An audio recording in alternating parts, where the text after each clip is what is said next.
Okay, so here is World Religions, Comparative Details, and this is our session number 15. Again, we're going to go from a Gita excerpt, and we're going to talk a little bit more about God's form, personalism or impersonalism. We're going to talk about reincarnation versus resurrection. We're going to talk about various dogmas, abstract, personal, and non-organizational religions. So we're going to talk a little about a lot of minor categories here, and we'll try to work from this particular session 15, to pull together some more about comparing the various details of world religions, particularly as we're going to look at the Bhagavad Gita in the backdrop of these world religions.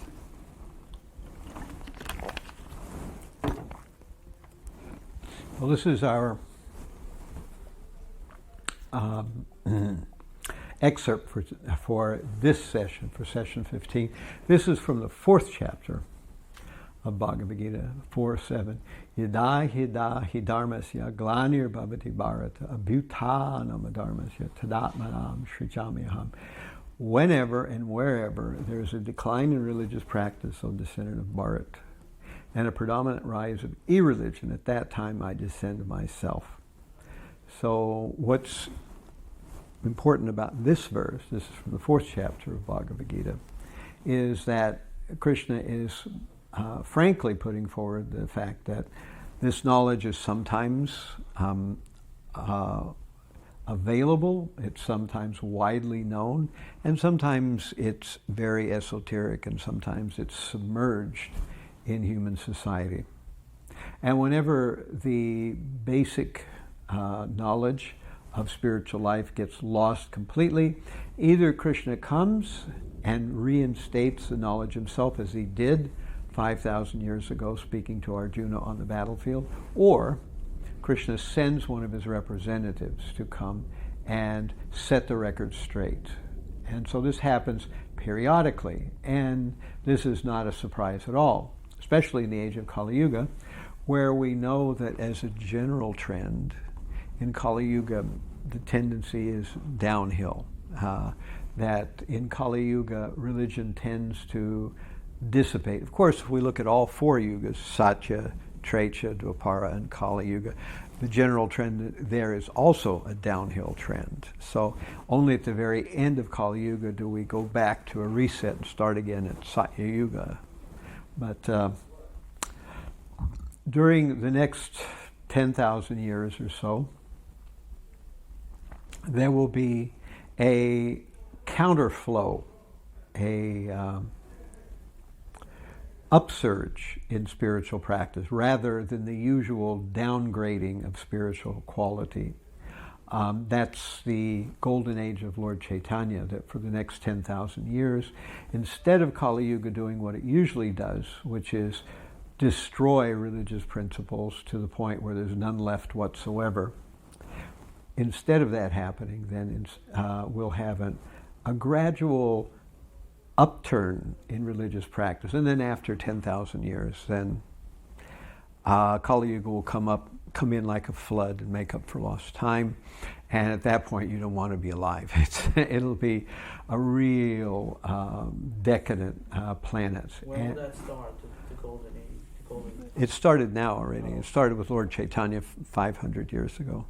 So 537 years ago to be. We just celebrated Gaur Purnim a couple of days ago. So that makes it 537 years ago that Lord Chaitanya came to this world. And with his birth, this golden age started to kick off. Of course, depends on how sincere we are and how well we do in giving the message in a simple and appealing way to other people. If we can make that happen, then the golden age will usher in much more quickly. So any questions about this verse, about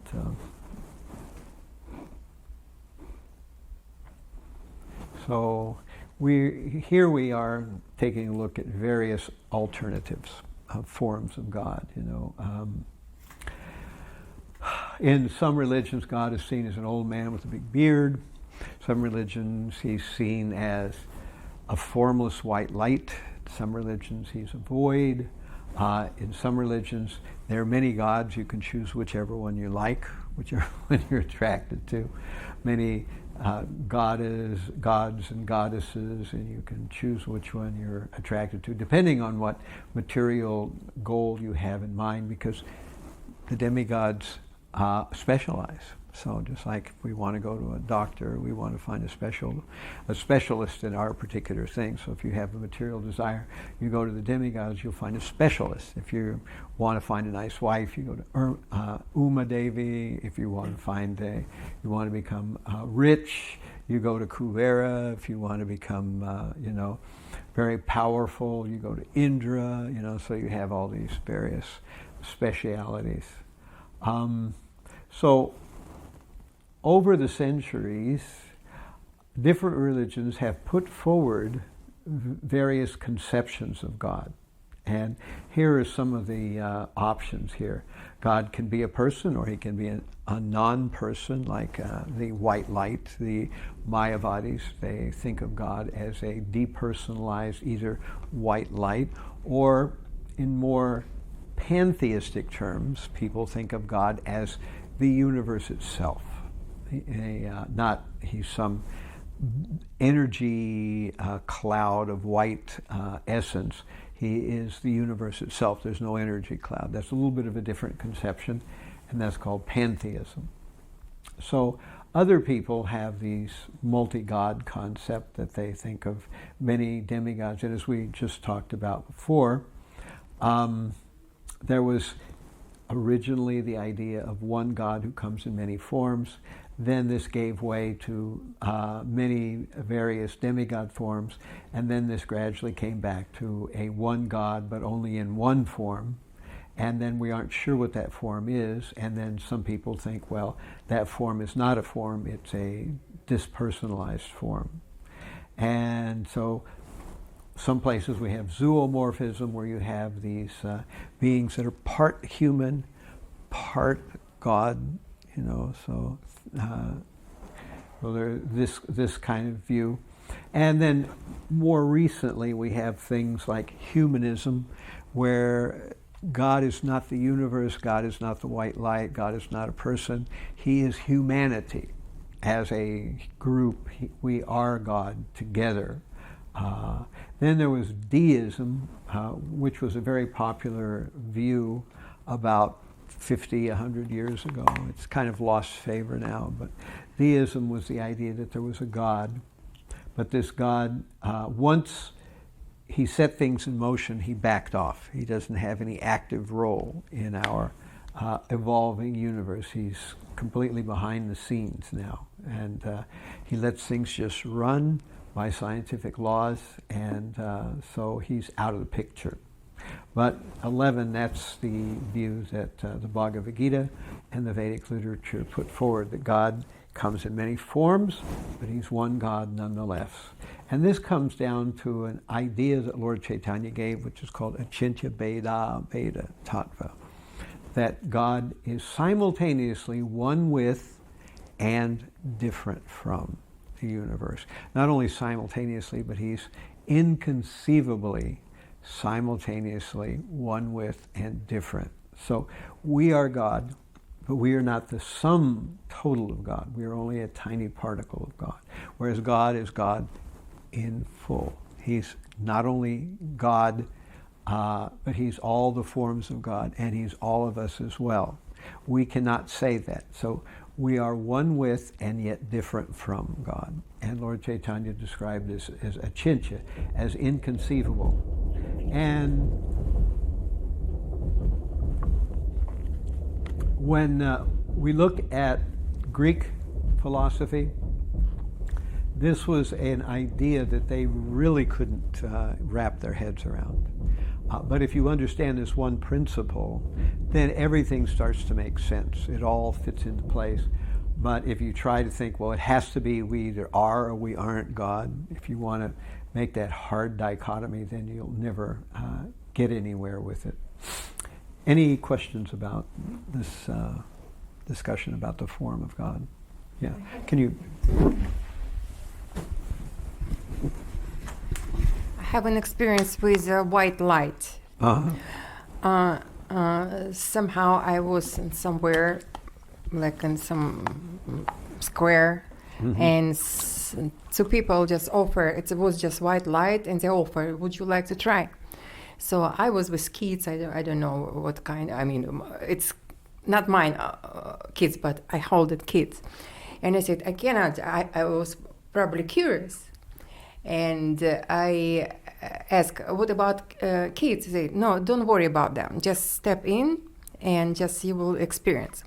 When I step in, I start to ascend. And I saw all my pleasures in my life already. I was not a little girl in that time. So, but the higher I get, the all like material pleasures became just nothing, because that pleasure I've got, and I didn't get to the top, very top, but all pleasures, the material pleasures was nothing with that pleasure I got, and I feel myself as just God or something, because I was not familiar with my bodies in that time. But I'm just Right. very peacefully get down. Right. So in that mean, I just make my conclusion that the all pleasures of this world is nothing than that pleasure of being with God. But I think you explaining like white light. So now I see it's just my body or something. But for me, just all material pleasures doesn't mean anything, So. Yeah. But still desire something, right? Right. No, that's a very interesting story that you're recounting there. The Vedic literatures, particularly the Chaitanya Charitamrita, says that the pleasures of material happiness are like a drop compared to the ocean of the kaivalya, or merging with the white light. But the pleasure of the white life is like a drop compared to the pleasure of actually engaging in pastimes with the Supreme Lord. So I felt kind of lightheaded. And so this is kind of a technique. And for people who have never heard or never experienced anything other than material happiness, the contrast between the happiness of kaivalya, or merging with the white light, is so much more extreme, as you were describing, But of course, that itself is only a drop in the bucket compared to the never-ending pastimes of the Supreme Lord. So that's the way it's described in Vedic literature. So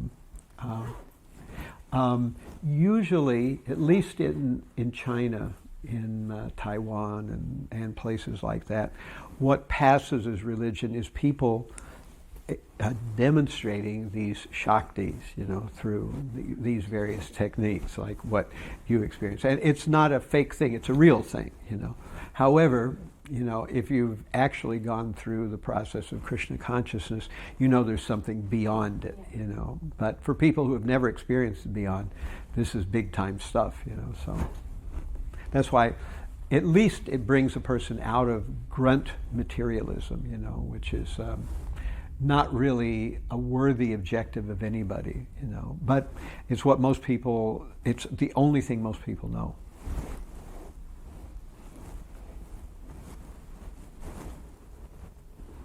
So here's some various dogmas and doctrines, we can kind of look at them very quickly. Many times religions turn into a war of different gods, which is what we hope to avoid, and we don't,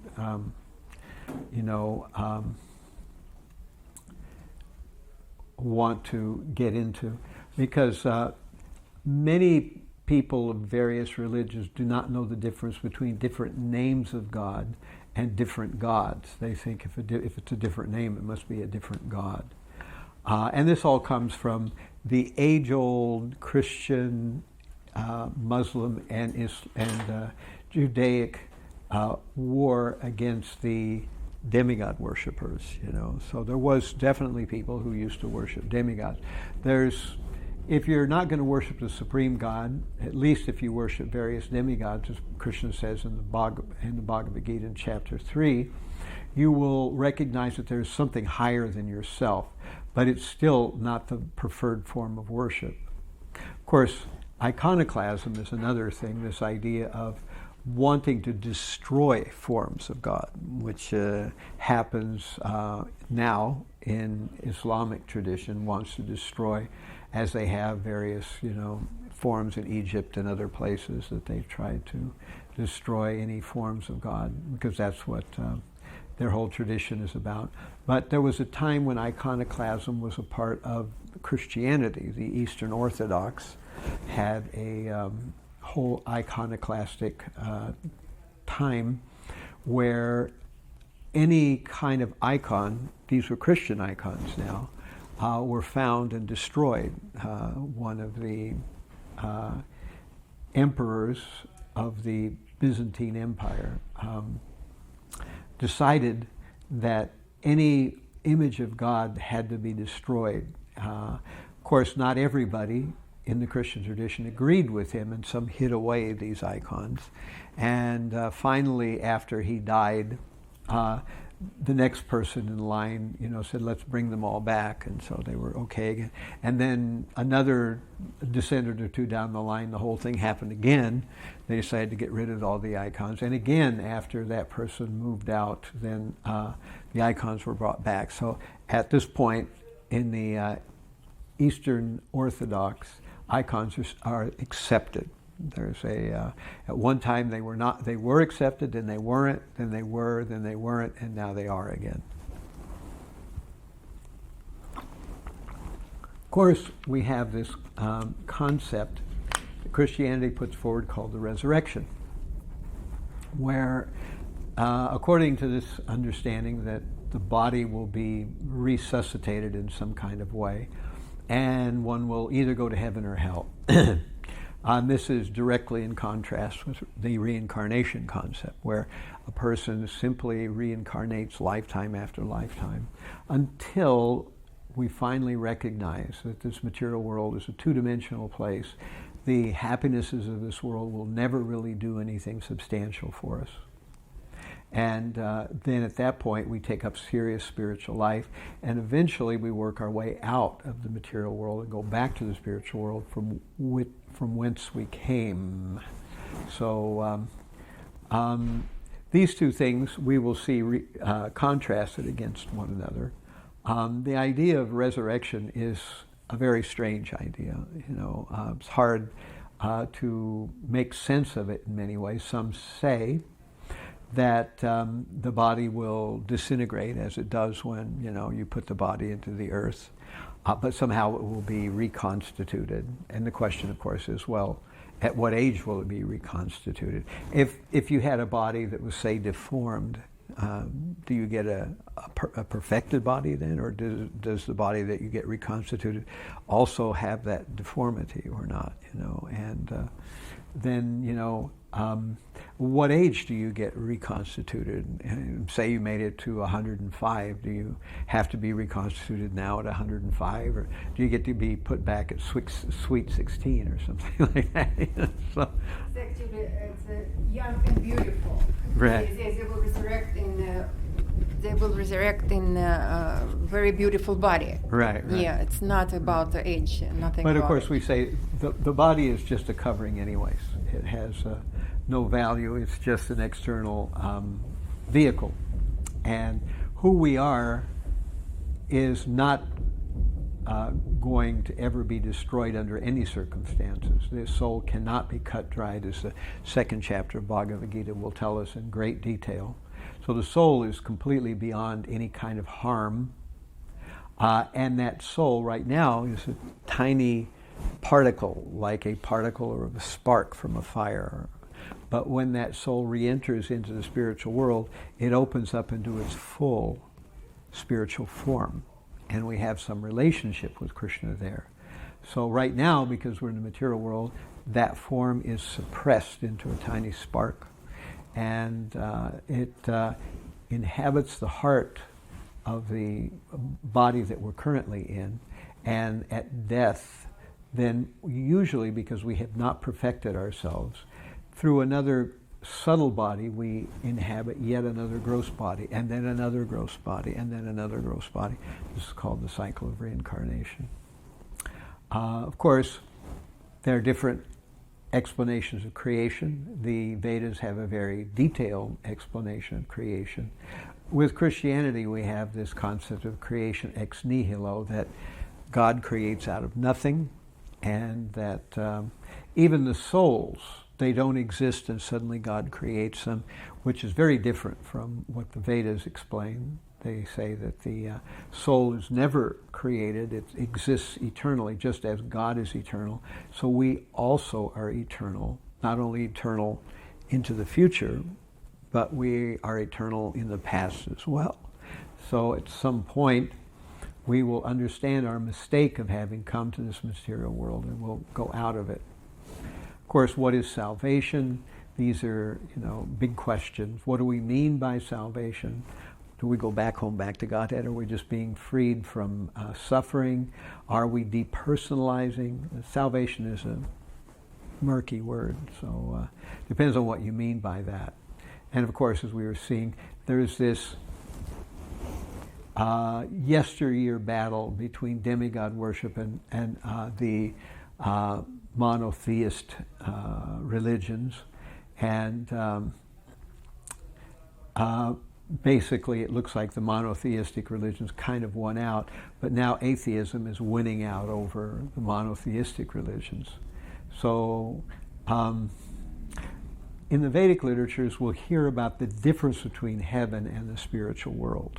That there is heaven and there's the spiritual world. The two are not the same thing. In heaven, one enjoys various material pleasures, but in the spiritual world, one is serving the Supreme. That's the purpose of the spiritual world. The Supreme does come every once in a while to heaven, but that's not his main place, nor is heaven the place where people round the clock worship the Supreme. Rather, heaven is a place where people enjoy the results of a lifetime of pious activities and of not committing any kind of sinful action.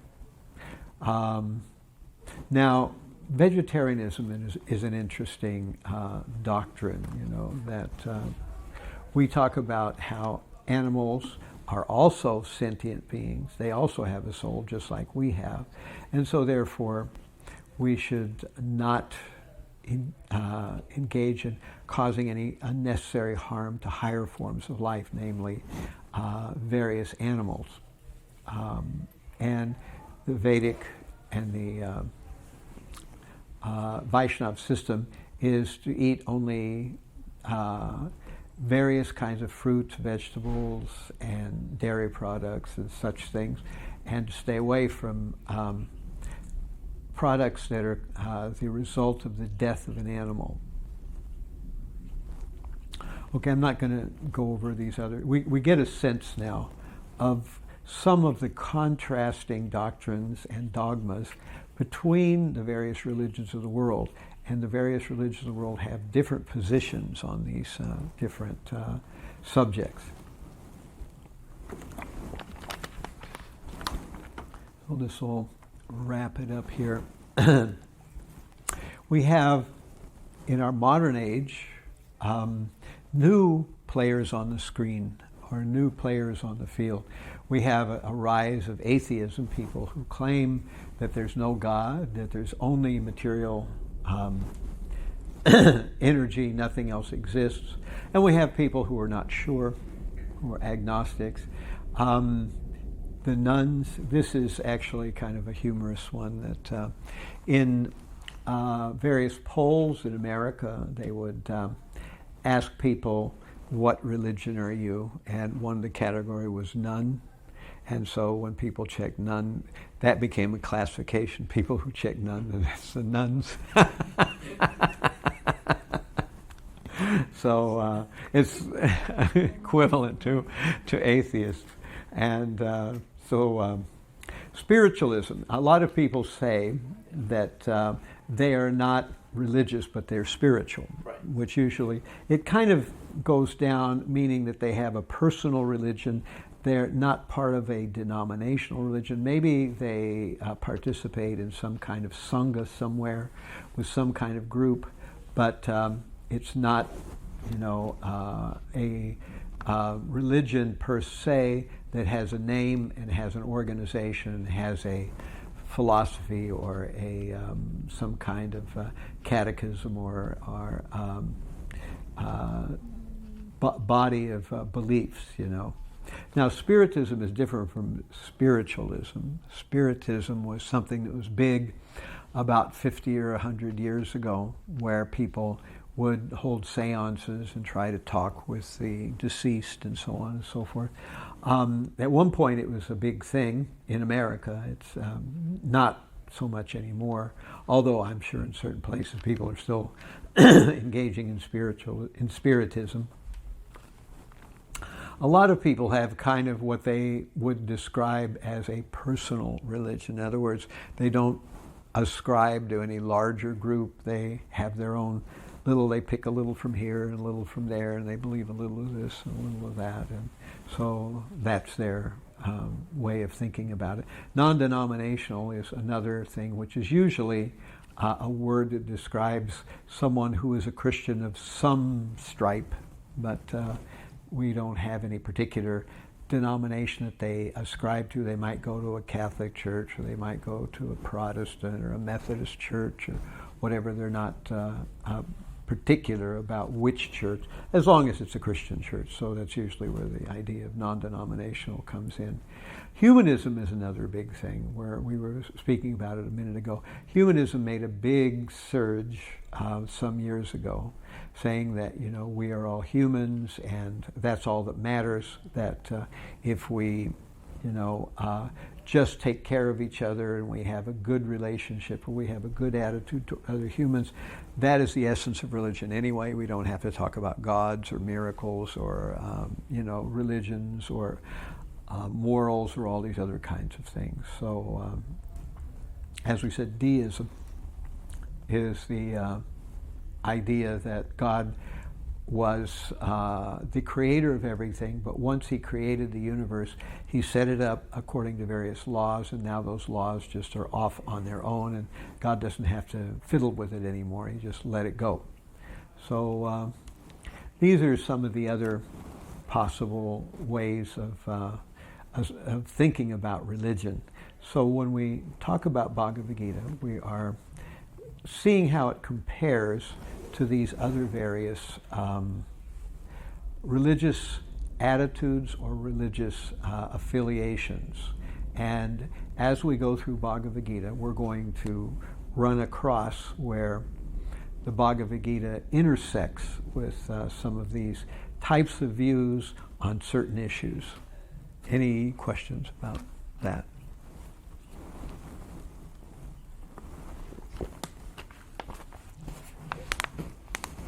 Okay, so again, this is our coming session. Next week, we'll talk about science, supernatural, mythology, and that'll be our last week for having a 2-hour session. From that point on, it'll be 1-hour sessions here, same time, but we won't be ending at closer to 10. We'll be ending at closer to 9. On the 22nd, we'll begin chapter 1. We'll go from verse 1 to 12. On the 29th, we'll go again chapter 1 from verse 12 to 19. And on April 5th, we'll go from verse 20 to 27. And these are some of the topics that we will cover on those days, So I'll make this available on my Facebook page, on the YouTube channel, on my Meetup. So I've got all these things. What's that? WhatsApp. And WhatsApp, yeah. All right. So thank you all very much. Hare Krishna.